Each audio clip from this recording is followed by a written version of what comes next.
The show off. The show for people who want to find out who they are, then do it on purpose. And here is your host, Janine Coombes. Hello and welcome to another episode of The Show Off. Today we have the amazing Karis Gill. Karis Gill. Hello. Hello. So excited to be here. I'm going to do your intro now, okay? Okay. I'll be quiet. Karis scaled her company to multiple six figures in a year in sales using storytelling as a key part of her strategy. She's a storytelling trainer helping others understand the neuroscience behind storytelling and how people can use it to grow their business and magnetize clients. Welcome, Karis. Yeah, thank you for having me on your wonderful show.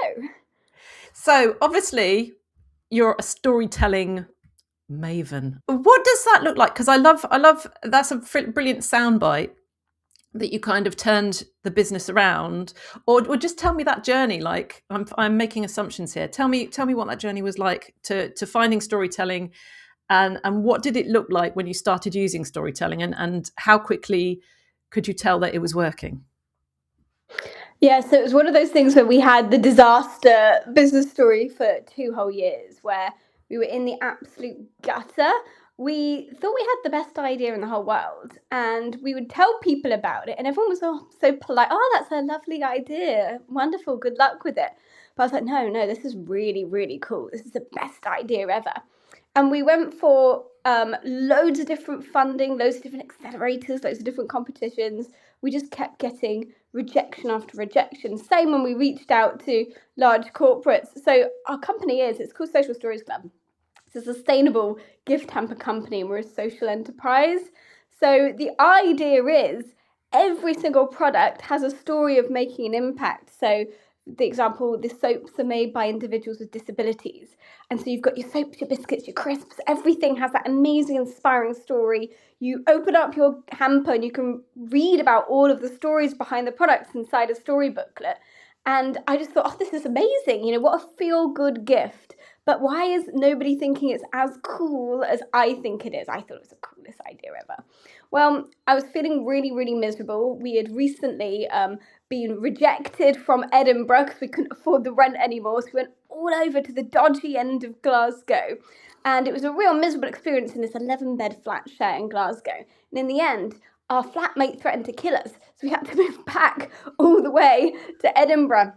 And it was about that time we just moved back to Edinburgh. I was feeling really miserable about this 2 miserable years of trying to get the word out about what we did. And I was in the library because that's where you can work for free. And I came across a psychology textbook and I took it out. I really love psychology. I have no idea what textbook it is or what it said in the textbook, but it got me thinking about storytelling. I was like, wow, that's really interesting. And so I started to read up more about storytelling, thinking it was a bit fluffy, but thinking, I think this is a really cool thing. Maybe if I told our idea better, then people would just kind of get it and feel what I feel. So I looked at our pitch deck and I looked at the character arc and I redid our whole pitch deck with the character arc. So you take the character on the journey, you ramp up with emotional stakes all the way to that peak point of, we desperately need this money. And you judges are the hero of the story because you're going to give us this money. And when you give us this money, this amazing scenario is going to play out and it's all going to be down to you because you're the hero. You're going to create this amazing scenario of all of this social impact. That person that we told you about who can't speak English and we really want to hire her, we're going to call her up and say the judges gave us the money. You got a job. But if you don't give us the money, this really miserable, disastrous scenario is going to play out. And the room instantly changed and we just started to win every single funding part. And that's how I discovered the power of storytelling. Nothing changed about our company. It was the way we communicated it and used the power of storytelling to completely change the way people felt and completely change their decision making at the end after hearing the story. So that was the first part of how we use storytelling in business. Then we just took it from there. Yeah. 2 things about that. One, isn't it ironic that the things that are being created, each of those had wonderful stories behind it, and then you weren't using storytelling to sell it. But number 2, a question. Like, were you nervous the first time you did the new pitch in the storytelling way? I wasn't really a nervous pitcher to start with. I always love being on, do you know what I mean, the stage and telling everyone about this awesome idea. I think, if I remember, because it was so long ago now, I think I was quite excited because I felt this was so different. This was really strategic because when you get taught to pitch, you get taught, oh, problem, solution, market sizing, revenue model, blah, blah, blah, blah, blah. And you kind of just info dump. So I was telling everything through a story, still hitting all these beats. So it's almost like, I also do stand-up comedy. So it's almost like, when you've got like really good jokes and it's going to be really, really funny and you got the audience in front, you're just waiting for your set. It was a bit like that. Like, I know this is really good. I think they're going to really like it. So I think it was excitement really. And I just remember that the vibe was entirely different after when we did it. And we just kept winning. So every pot we went for, and we had too much money, we didn't really know what to do with it. So we stopped applying. I love that. So you touched on briefly that I just get this sense that you are in tune with people's feelings. Like the comedy, you must sort of sense where the jokes are, where the laughs are going to land, and the excitement of speaking to people. Is that right? Like, I get a sense that it's not just about you're on stage. It's more like, I want to get that reaction. Is that fair? I don't think I'm naturally necessarily good at it. I think I've learned that's what's important. Because when it comes to storytelling, it's all about making someone feel something really specific. So you're an offer positioning expert, right? So how does somebody have to feel in order to work with you? Is it that excitement that suddenly their business is going to take off? Is it that relief that there's this block in the road they've had with their business for a while? They're just so frustrated. They just want to unblock that relief. So what would you say it is for you? Yeah, I suppose a bit of both. I would like it more to be excitement, I suppose. Yeah. Yeah. So let's say take excitement. We need to make them feel excited. And that's how you need to make people feel. It's just like when the judges were, with us, whether they give us the money or not, we had to make them feel the incredibly high stakes and pressure of the consequences if they didn't give us the money. Do you know what I mean? That level of high stakes. So we wanted them to feel excited and inspired, but we wanted them to feel the sheer gravity of the decision that they were making. This was going to affect real people's lives. So when we tell stories, we generate emotions. Like any emotion you want to generate, you generate through a story.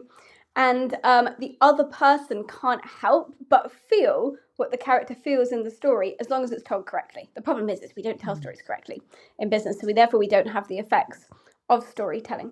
But when people come to work with us, they want to feel a certain feeling more than they want what we're offering. So we can talk and brain dump for ages, like, I'm an offer position expert, this is what I give you, blah, blah, blah, blah. But if you take someone and make them feel how they want to feel by explaining what you do you know what I mean, and the outcomes and how you're going to create it for them, those feelings that get generated from that is what makes people want to work with you, want to buy. So it's really strategic, and it's all about what the other person needs to feel. It's why when it comes to stand-up comedy, the best way to get laughs, if you get them to feel something and then suddenly surprise them with a complete different emotion. Like, you get them to think you're going in one direction, then swoop in with something they weren't expecting. So yeah, it's all about emotions. And I wouldn't say I'm naturally good at it, because in primary school, I was a very socially awkward kid. I didn't have really any social skills, and I've had to kind of learn. So whenever I'm in a new position now, like something I've never been in before, like, let's say I'm in a car crash, I think back to the movies I've watched from people in car crashes and how they reacted, and that's how I react. So I pull things from what I've learned from other places. I think it's a neurodivergent thing, because I'm quite non-reactive in many ways naturally, so I look as guidance from other places of how to react. So it doesn't come to me naturally, but I've learned a lot about it, because it's really important for storytelling. How does somebody feel now? How do they, so when someone joins the call, how do they feel? But then how do they feel about the problem? If they feel really frustrated about the problem, we need to validate that frustration, make them feel it on the call. And then when we take them to how they need to feel in order to buy, there's that transition that they feel on the call. That's quite a story arc of your own, isn't it? Sort of from a socially awkward, I'm not reacting like other people, or how I should be reacting, to being a speaker and engaging people, making them laugh, making them invest. Was that like a smooth sort of gradual process, or was it iterative, or was there something that was like, hang on a minute, there's something I can do about this? I can sort of map what I can take from books I've read or films I've seen. I've actually never shared this before, because I don't think it's that interesting. But I thought we were going to get an exclusive then. I've never shared this before. Yeah, not that interesting. Yeah, it's an exclusive. So I went to primary school in Leicester, and I just didn't gel with the school, with the teachers. I didn't really have any friends. I was so unbelievably socially inept. But also academically, I was severely dyslexic. So still today, I have a reading age of 9 and a writing age of 11, 12. That's what my last dyslexic evaluator told me. They said, you've got a really low one, even for an adult. I was like, oh, okay then. So when I was 10 years old, my teacher called me stupid in front of the whole class. And it just kind of really summarised how I felt about that school, because it gave the permission for the other kids to call me stupid, which they did. And I was diagnosed with dyslexia at age 10. And I remember thinking, I'm stupid, but this is the reason I'm stupid, so it's not really my fault. I then went on to the follow-up school from that to year 8, and it was the same experience. But at the beginning of year 9, my parents announced out of nowhere we were moving all the way down south. And this was an entirely new blank slate. And I was going to go to an all-girls school. It was like an all-girls state grammar. And I was so excited. And that was my fresh start. And I thought, I've grown up with all these kids. I was never given a chance at any point to kind of reinvent myself when you have that reputation for being a bit difficult, which I probably did. And so I kind of designed, like, who am I? I remember being like 13 years old and writing it out on a piece of paper. I thought, I'm fun, I'm easygoing, I'm chatty. These are all the things who I am, but I haven't really been able to be seen in a positive light. And I turned up on that first day of school, and I'm still friends with the girls that I met on that first day of school. And it very much, that was my environment. The teachers were so chill. I was able to thrive. And it went from this really authoritarian structure where you had to stand up in the classroom and say, sir, whenever anyone walked in the room, to sitting at lunchtime throwing paper planes around the room and eating your lunch on the table. So it was such a chill school.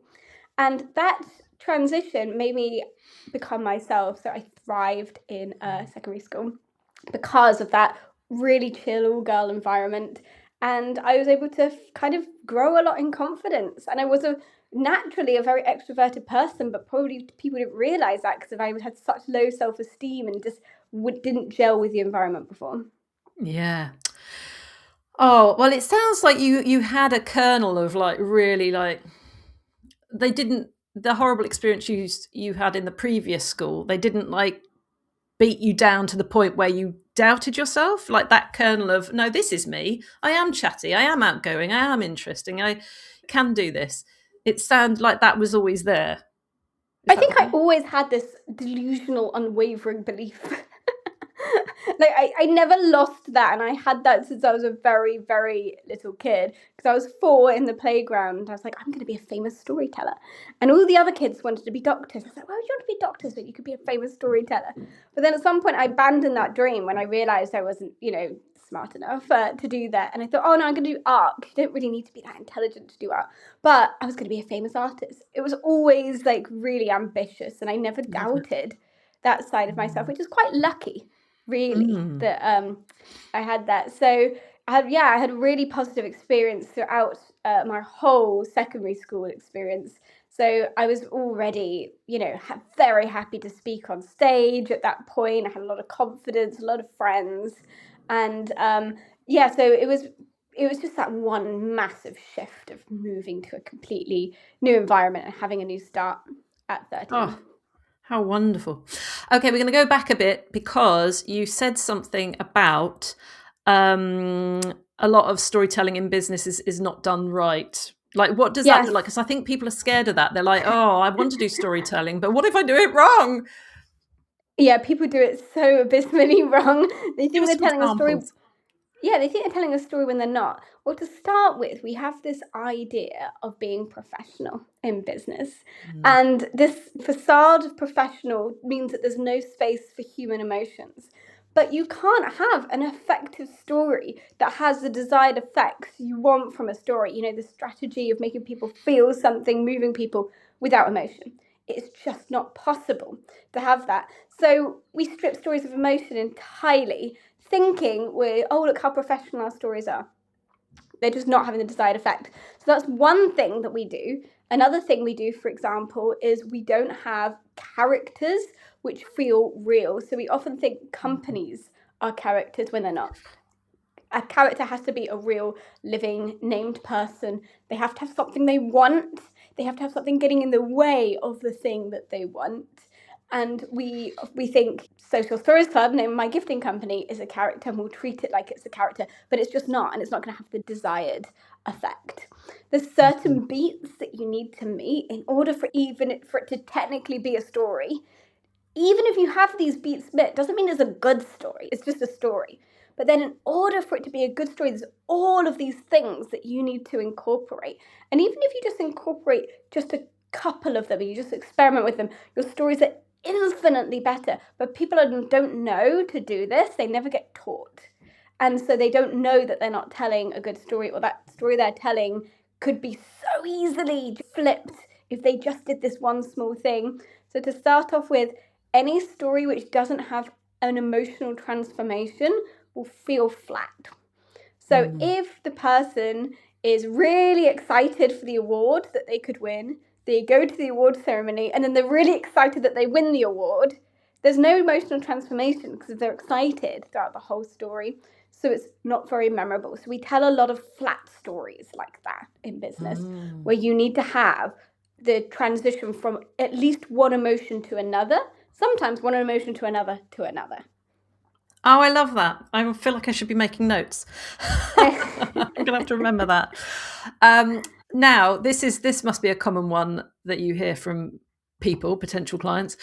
I know I've heard it a lot. I don't have any stories. My story isn't interesting. So I think the fear is my story, and I have gone through this, I probably have said this myself, like my story to where I am now and the business I run and what I do, why I do it, it's not interesting enough. Go. Yeah, people think they need to have survived childhood cancer to have a good story, or that Something they traumatic, ran into a burning building and saved loads of kids. Yeah. It's just not the case. To start off with, any story can be made interesting if you follow the principles and share it in the right way. But it's the emotional stakes that we put to something. So you could give an example of absolutely anything that can happen to the quite mundane. You're waiting for this new book to arrive in the post. You've been waiting for it for ages. You've planned your whole afternoon to sit and read this book, and then the postman comes and it's not there. It hasn't arrived yet. That's a really mundane story. But by you talking about how much you care about it, the consequences of you not reading that book anymore, the frustrations that you feel, naturally our brain doesn't register that as a boring story. It wouldn't sit there and feel like, if it's told correctly, this is really boring. It doesn't. It's actually quite drawn to stories, even in the mundane, if we tell them in the right way. But if we don't care whether the book arrives or not, that is not an interesting story because there's no stakes. If it's just, I hope it arrives today, too bad if it doesn't. So we need to disproportionately care. The more a character in a story cares, the more interesting the story. So it's not necessarily about what's happening, it's about how much the character cares about what's happening. It's like if I told you, my brand new car broke down and it's going to cost $100,000 to fix. And I'm like, but I don't really care about it. You're not going to be interested. I'm like, yeah, no big deal. But if I tell you how long I've wanted this car, how much I've saved up for this car, how I couldn't afford this car, but it was the car of my dreams, how I was driving along the motorway and suddenly I got this bump and I pulled over to the side and they said, I'm so sorry, you bought this car 3 days ago. It cost you 100 grand, but it costs 100 grand to fix. As soon as you add the meaning and the emotional stakes behind it, suddenly we can start to care. So it's not about what happens, it's about how we tell it, and the emotions come into that as an enormous part of it. People always think they have no stories. They just don't know how to spot them. So I have a BLAST framework which helps people spot them. So beginning, B is any beginning. The first time you had a sales call, your first time you started a company, your first job you ever had when you were 14, 15 years old. And you've got L for lows, which is any incident that's ever happened in your business, the worst customer review that you've ever had. Then we've got A, which is amusements. So anything funny, anything that's that you didn't expect to happen. Comedy works amazing in business stories. People are so drawn to humour.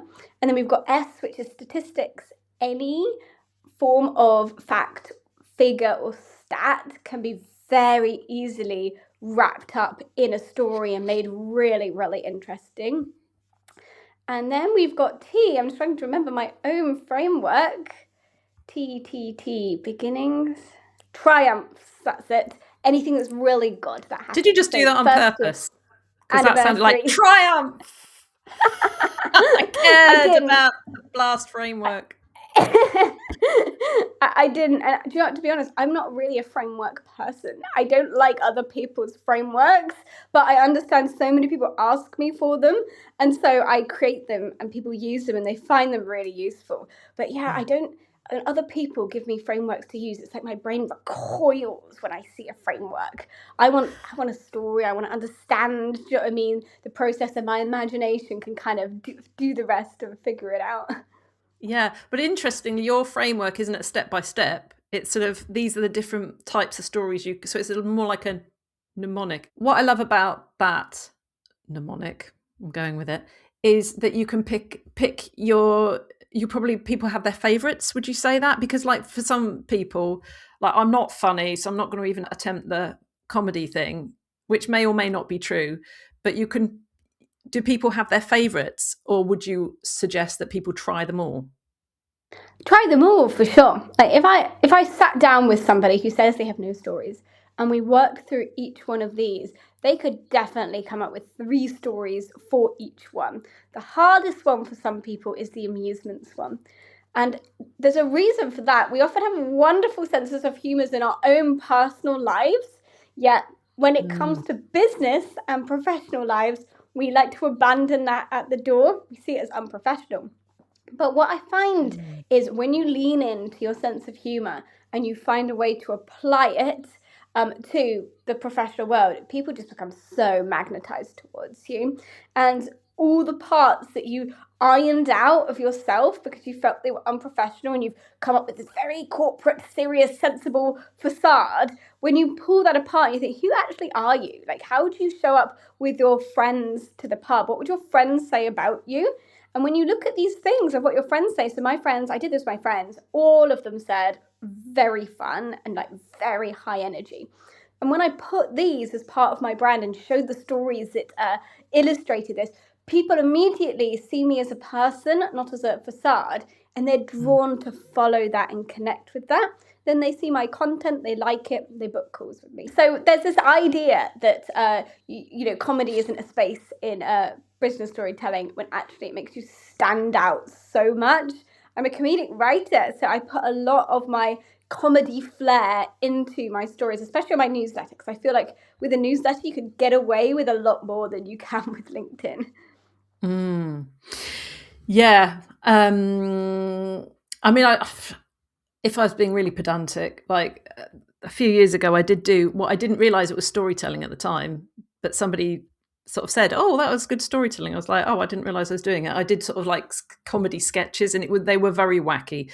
So I think the truth is, you can do anything you want on LinkedIn, but if people are testing the water and they want to stretch their muscles and Yeah, I can see why newsletter might be the first port of call for sure. So you're working on a course, is that right?